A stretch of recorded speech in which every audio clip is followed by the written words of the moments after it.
siswa dari kelas 11 TKJ 1 yang bersekolah di SMKN 1 Majalengka. Nah, jadi di sini saya masih membahas mengenai mikrotik mtCNA preparation. Nah, jadi di sini saya akan membahas bab yang selanjutnya yaitu PPM tunneling. Nah, di sini saya akan membahas mengenai konsep PPM tunneling dan jenis-jenis PPM tunneling. Nah, di sini saya akan menjelaskan konsepnya dulu ya, teman-teman. Nah, VPN itu singkatan dari Virtual Private Network. Nah, secara umum dapat digunakan ketika menginginkan cara aman untuk mengakses jaringan LAN melalui internet dengan menggunakan konsep tunnel. Nah, contoh dari VPN tunneling sangat luas dan beragam. Kita bisa ambil contoh yang sederhananya ketika terdapat satu perusahaan di Jakarta yang ingin terhubung ke cabangnya yang berada di Semarang dengan bisa mengakses jaringan LAN yang dimilikinya secara aman. Nah, cara kerjanya dengan memanfaatkan tunneling yaitu membuat terowongan atau interface virtual yang dapat berjalan pada internet. Nah, di antara cabang kasus yang implementasi yang bisa digunakan pada VPN tunneling ini adalah menghubungkan antar site. Misalkan terdapat suatu perusahaan yang cakupannya sudah lumayan besar, yang dimana perusahaan tersebut memiliki kantor pusat dan kantor cabang. Permasalahannya adalah antara kantor pusat dan kantor cabang terdapat geografisnya yang jauh. Misalkan terpusat dia berlokasi di Jakarta dan kantor cabang berlokasi di Semarang. Nah, antara lokasi di kantor pusat dan lokasi di kantor cabang itu ingin saling berkomunikasi. Misal, suatu perusahaan datanya sama, jadi biar bisa sharing itu pengen aksesnya lebih mudah. Kalau misalkan kita menggunakan layanan infrastruktur seperti fiber optik ataupun kabel ataupun perusahaan pasti memerlukan biaya yang cukup mahal ya teman-teman. Oleh karena itu, pada perusahaan tersebut bisa menggunakan yang namanya fitur VPN tunneling. Nah, jadi antara kantor pusat dengan kantor cabang itu terkoneksi dengan interface virtual yang namanya tunnel. Nah, tunnel itu disebutnya terowongan ya teman-teman. Jadi sebagai interval virtual yang menghubungkan antara kantor pusat dengan kantor cabang, syaratnya adalah antara kedua kantor tersebut menggunakan router mikrotik yang sama. Kemudian dua mikrotik tersebut terkoneksikan dengan internet. Untuk internetnya kita pilih menggunakan cloud. Nah, di sini saya akan menjelaskan susunan topologinya teman-teman. Nah, di sini susunan topologinya ada net, mikrotik 1 dan mikrotik 2, ada PVC 1 dan PVC 2. Nah, antara kedua mikrotik tersebut sudah terkoneksikan dengan internet, di mana internetnya menggunakan cloudnet. Nah, bahwasannya antara lokal dengan cabang itu memiliki yang namanya jaringan lokalnya tersendiri. Nah, hubungkan PVC 2 dengan mikrotik cabang, lalu PVC 1 dengan mikrotik pusat. Nah, jadi goalsnya antara kantor pusat dengan cabang bisa sharing data. Nah, implementasikan antara router pusat dengan router cabang itu dia tidak langsung terkoneksikan dengan kabel. Jadi, terkoneksinya dengan interface yang namanya tunnel. Nah, di sini saya akan menjelaskan setting hostname. Nah, caranya untuk mikrotik pertama dengan nama router pusat dan untuk mikrotik kedua dengan nama router cabang. Nah, sebelum ke Winbox kita harus menggunakan routing terlebih dahulu antara PC dengan penetlab kita agar keduanya bisa saling terkoneksi. Nah, di sini pertama buka command prompt-nya, lakukan routing antara PC dengan penetlabnya. Lalu kedua, ketikkan as administrator. Kemudian lakukan routing untuk perintahnya bisa menggunakan root add. Nah, kemudian definisikan network pada penetlab kita. Nah, apakah yang dimaksud dengan network penetlab itu? Jadi, untuk net itu untuk cloud-nya ini menggunakan cloudnet dan cloudnet itu menggunakan IP kelas A yang didefinisikan yaitu 10.0.137.0 dan MAC address-nya yaitu 255.255.255.0. Nah, untuk gateway-nya masukkan IP penetlab kita, nah sesuaikan dengan IP penetlab masing-masing ya teman-teman. Lalu buka aplikasi Winbox, kita coba hubungkan antara mikrotiknya dengan aplikasi Winbox. Nah, cek terlebih dahulu mikrotik yang terdapat IP address berapa yang dari konfigurasi WAN-nya itu, kalau misalkan mikrotik terhubung ke internet itu namanya konfigurasi WAN ya teman-teman. Konfigurasi WAN itu IP-nya bisa secara DHCP ataupun manual. Nah, pertama kita login terlebih dahulu, ketik admin lalu enter. Kedua, passwordnya kita kosongkan saja, enter lagi. Dan ketiga, ketik N lalu enter. Lalu CTRL plus C, enter lagi. Kalau tidak bisa di enter, mainkan saja kursornya ya teman-teman. Nah, kelima, cek IP address-nya, ketik IP address print, lalu di enter. Lalu yang terakhir, cek mikrotik kedua sama kayak mikrotik yang pertama. Nah, langsung koneksikan dengan aplikasi Winbox. Yang pertama, connect ke mikrotik yang pertama. Pastikan untuk Roman again-nya kosong ya teman-teman, lalu klik connect. Lalu koneksikan dengan mikrotik yang kedua, sama caranya dengan yang pertama. Nah, untuk mikrotik yang pertama, setting hostname-nya dengan nama router pusat. Nah, kita klik menu sistem. Kalau ingin di setting hostname-nya, kita klik menu sistem, lalu ke identity dan ganti namanya dengan router pusat. Lalu diklik apply dan klik OK. Nah, untuk mikrotik yang kedua, setting juga ya teman-teman, klik menu sistem, lalu ke identity dan ganti namanya dengan router cabang, lalu play dan off. Nah, jadi untuk hostname-nya sudah terganti. Nah, jangan lupa deskripsinya juga ganti ya teman-teman.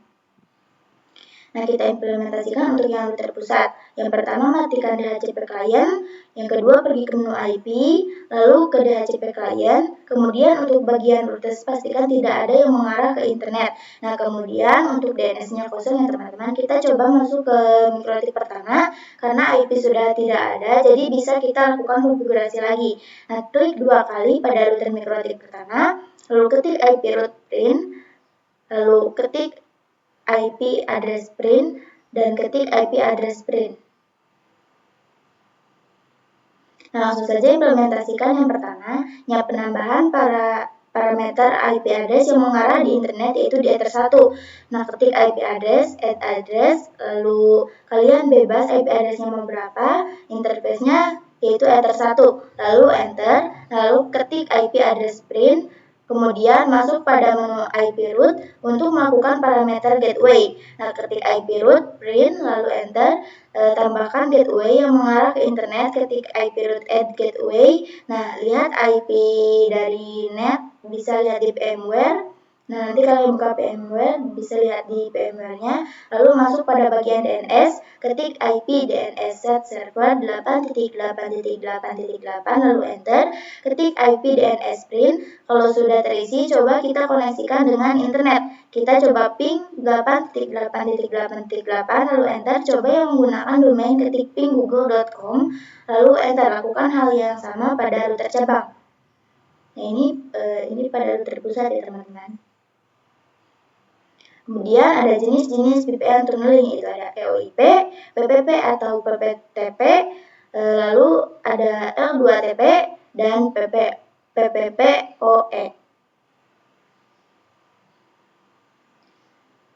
Nah, di sini saya akan menjelaskan konfigurasi EOIP dulu ya teman-teman. Nah, EOIP ini singkatan dari Ethernet over IP, adalah protokol pada mikrotik router OS yang berfaedah untuk membangun sebuah network tunnel antar mikrotik router di atas sebuah koneksi TCP atau IP. Nah, EOIP juga merupakan protokol proprietary mikrotik. Support terhitung di Linux, namun wajib dikompil manual. Maka, untuk memanfaatkan fitur ini, router di head office dan router di bench office wajib menggunakan router mikrotik. Untuk membangun tunnel, kedua kantor baik kantor cabang maupun kantor pusat meski terkoneksi ke internet. Nah, IP tunnel menghubungkan antar site yang dimana antar site itu harus yang memiliki network yang sama. Interface-nya interface add lalu ke EOIP tunnel. Dan di sini ada konfigurasi EOIP. Untuk konfigurasi EOIP tunneling itu, yang pertama buka pada menu Winbox,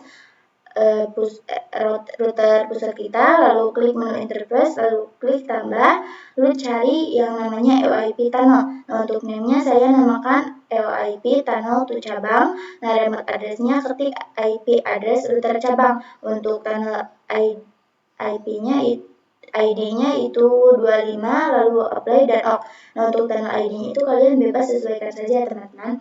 Nah, di sini kan belum terdapat tanda R yang biasa dikenal dengan running karena kita belum menambahkan pada router cabang. Nah, pertama buka menu box pada router cabang, buka menu interface, tambahkan lalu cari yang namanya LIP tunneling. Nah, untuk namanya saya namakan LIP tunnel terpusat. Untuk remote address-nya kita ketikkan IP address pada router pusat. Untuk tunnel ID-nya bebas ya teman-teman, karena yang pertama di router pusat saya tulis 25, jadi saya samakan saja 25. Nah, di sini sudah berhasil. Kalau sudah berhasil pasti ada tanda running atau R ya teman-teman. Nah, di sini kita coba ping dari router cabang ke router pusat, yaitu buka menu winbox pada router pusat lalu ping. Nah, masukkan IP dari router cabang. Nah, ketika sudah bisa, berarti kalian sudah berhasil. Selanjutnya ada PPP, yaitu Point to Point Protocol. Nah, digunakan untuk membangun tunnel atau koneksi langsung antar dua lokasi yang berbeda melalui internet. Nah, PPP ini dapat menyediakan autentikasi koneksi, enkripsi, dan kompresi. Nah, router OS mendukung berbagai tunnel PPP seperti PPP OE, SSTP, L2TP, PPTP, dan lain sebagainya. Selanjutnya ada PPTP. Nah, Point to Point Tunneling Protocol merupakan salah satu tunnel yang menyediakan enkripsi melalui IP. Merupakan tunnel yang banyak digunakan karena hampir semua OS support pada PPTP klien. Nah, dapat digunakan untuk membuat koneksi aman antara jaringan lokal melalui internet. Router OS juga mendukung PPTP klien dan PPTP server. Nah, PPTP menggunakan port TCP 1723 dan IP protokol 47 GRE, Generic Routing Encapsulation. Nah, NAT helpers digunakan untuk mendukung PPTP di jaringan NAT. Nah, di sini saya akan jelaskan konfigurasi PPTP. Nah, untuk PPTP bekerja layaknya klien dan server. Untuk yang sisi servernya ini saya contohkan di router pusat ya teman-teman, dan untuk yang sisi kliennya saya contohkan di router cabang. Nah, karena PPTP bekerja layaknya server dan klien, maka harus dikonfigurasikan terlebih dahulu ya teman-teman. Untuk konfigurasinya IP atau untuk interface yang mengarah ke klien dengan IP address. Dan untuk Ether 2 di router pusat harus diisi IP address yang nantinya akan menjadi gateway untuk VPC 1, dan juga kita perlakukan konfigurasi IP pada Ether 2 di router cabang yang nantinya akan dijadikan gateway untuk VPC 2. Nah, kita masuk ke router pusat terlebih dahulu, masuk pada menu IP, lalu ke addresses, lalu di add atau di plus atau tambah ya teman-teman. Untuk Ether 2 yang ada di router pusat, saya coba definisikan 192.168.1.1/24. Nah, interface-nya di Ether 2 karena mengarah ke klien, lalu kita klik apply dan OK. Kemudian coba setting pada router pusat yaitu DHCP server, sehingga nanti VPC mendapatkan IP secara otomatis, yaitu nanti di-request sebagai DHCP klien. Yang pertama pergi pada menu IP, lalu klik DHCP server, lalu ke menu DHCP stub. Untuk DHCP server interface-nya yaitu Ether 2, lalu di next-kan saja sampai akhir ya teman-teman. Nah, lalu kita coba request pada VPC 1, klik 2 kali pada VPC 1, ketik IP DHCP, nanti akan ada pemberitahuan IP address secara otomatis. Lalu klik show IP, lalu lakukan hal sama pada VPC 2 ya teman-teman. Untuk yang addressing pada Ether 2 berarti sudah bisa. Nah, karena sudah berhasil, jadi langsung saja konfigurasi PPTP. Yang pertama buka menu winbox pada router pusat, pergi pada menu PPP, lalu cari pada menu interface yang namanya PPTP server. Lalu nanti enable-nya checklist dan nanti apply lalu OK. Nah, kalau sudah aktif PPTP-nya, kita sudah checklist. Nah, di sini misal kalian pengen untuk sisi kliennya, ketika dia ingin terhubung PPTP tunnel ke kita, dia menggunakan username dan password ya teman-teman. Maka dari itu kita bisa bikin username dan password pada sisi PPTP server yang di menu secrets. Nah, yang pertama ke menu secrets, lalu klik add atau tambah. name-nya bebas ya, misal saya namakan PPTP Dilan. Nah, untuk passwordnya misal 123. Untuk service-nya kalian pilih PPTP. Untuk local address itu adalah IP pada interface tunnel si servernya. Misal saya kasih IP address 10.10.10.1. Untuk remote address-nya kita definisikan pada router cabang. Misal saya kasih IP address 10.10.10.2. Lalu kita play dan klik OK. Nah, setelah berhasil konfigurasi PPTP server, kita coba PPTP klien pada sisi router cabang. Nah, pergi pada menu PPP, lalu pergi pada menu interface, klik add, kalian add-nya pilih yang namanya PPTP klien ya teman-teman. Untuk sisi generalnya bisa saja PPTP strip out 1. Fokuskan pada menu deal out saja ya teman-teman, karena di menu ini ada informasi terkait connect-to. Nah, connect-to ini kita hubungkan pada router pusat, jadi kita definisikan IP dari router pusat. Nah, lalu isikan IP statiknya router pusat. Nah, untuk username dan passwordnya masukkan yang sudah kita buat pada DHCP server, lalu apply dan klik OK. Nanti akan ada informasi error, berarti itu sudah berjalan. Kalau misalkan sudah berjalan, kalian bisa cek ke menu IP, lalu ke addresses, nanti akan terdaftar IP address tunnelnya. Selanjutnya ada L2TP. Nah, salah satu service VPN yang terdapat di MacRotik adalah L2TP. Nah, itu Layer 2 Tunneling Protocol, di mana L2TP itu merupakan pengembangan dari PPTP ditambah L2F. Nah, Network Security Protocol dan enkripsi yang digunakan untuk autentikasi sama dengan PPTP. Akan tetapi untuk melakukan komunikasi, L2TP menggunakan UDP port 1701. Biasanya untuk keamanan yang lebih baik, L2TP dikombinasikan dengan cara IPsec menjadi L2TP atau IPsec. Selanjutnya yang terakhir ada PPPoE. Nah, singkatan dari Point to Point Protocol over Ethernet. Nah, merupakan jenis protokol tunnel layer 2 yang digunakan untuk mengontrol akses jaringan. Salah satu jenis protokol tunnel yang banyak digunakan di ISP karena dapat dengan mudah melakukan manajemen banyak klien tanpa menggunakan IP public. Nah, memberikan autentikasi, enkripsi, dan kompresi juga.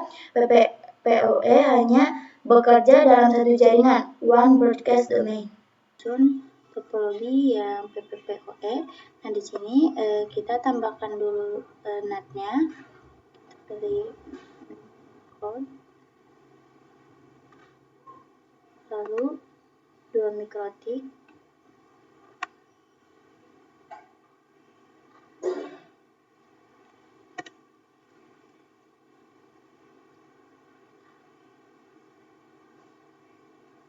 semuanya hapus.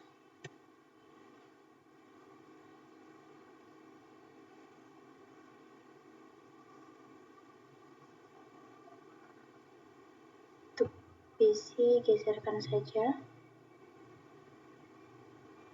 Nah, mikrotik router pertama kita sambungkan ke NAT.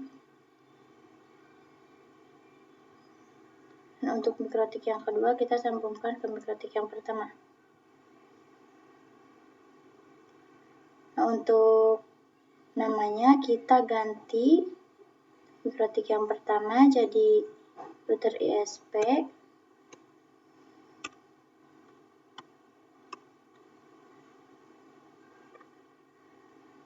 Untuk yang kedua, mikrotik yang kedua kita ganti jadi misal router Dilan.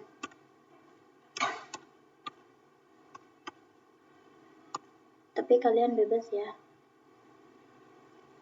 Nah, kita masuk pada router ISP dulu.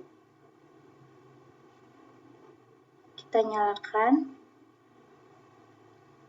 Karena kalau tidak dinyalakan tidak dapat login ya teman-teman. Kita nyalakan dulu. Kita klik 2 kali.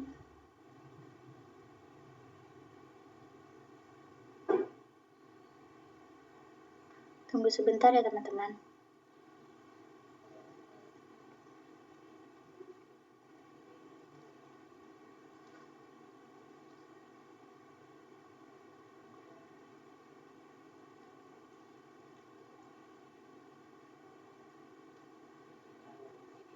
Kita ulangi.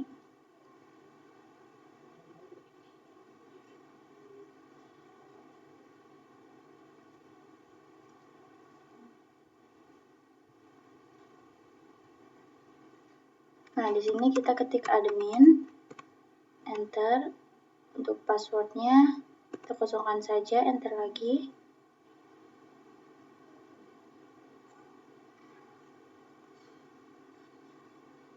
Nah, di sini kita ketik N lalu Ctrl+C.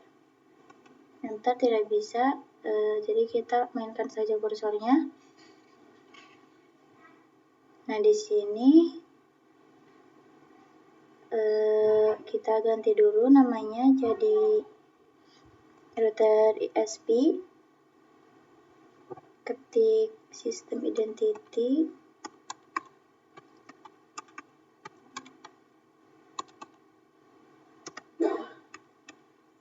Set name sama dengan router ISP.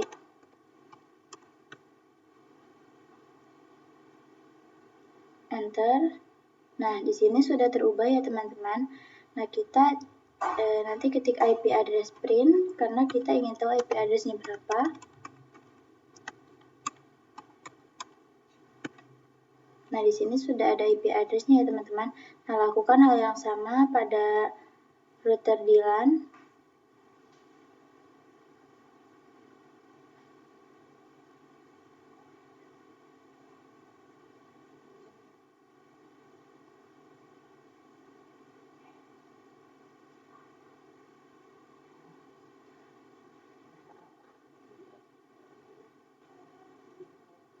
Ketik admin. Kosongkan saja. Ketik N, Ctrl+C. Enter karena tidak bisa, kita mainkan kursornya.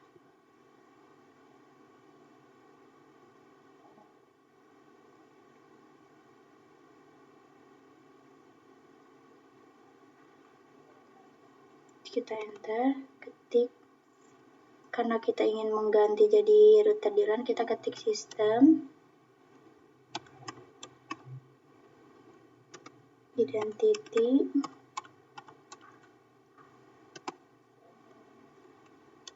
set name sama dengan router di LAN. Nah, enter. Nah, jadi di sini sudah terganti ya teman-teman. Karena kita ingin mengetahui IP address-nya, kita ketik IP address print.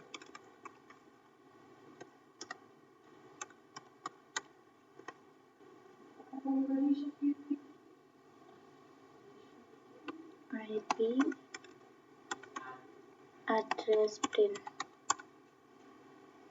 Nah, di sini tidak ada ya teman-teman, karena mikrotik router di LAN ini tidak tersambung pada ISP, tidak langsung tersambung pada ISP. Nah, untuk yang PVC 2 dan PVC 1 kita sambungkan pada router di LAN.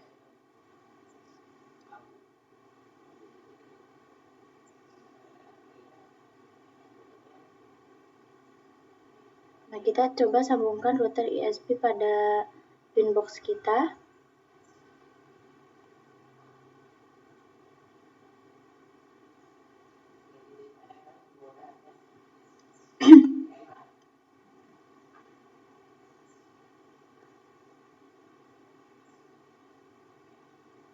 Nah, di sini ada IP address-nya, kita masukkan.